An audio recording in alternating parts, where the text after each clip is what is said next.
How to create a custom event viewer filter. This tutorial shows you how to narrow down logs so you only see the events that actually matter to you. First, click on the Start menu and type Event Viewer in the search bar. After that, click on Event Viewer from the search results to open it. Let me show you.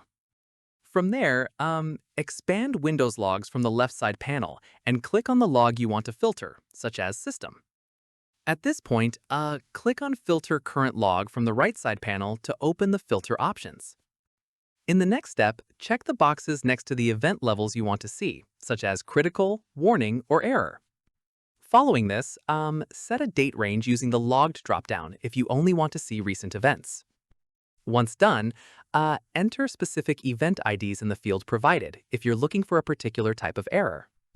From here, use the Event Sources dropdown to filter by a specific program or system component. At this stage, click OK once you've set your filter options to apply them to the log.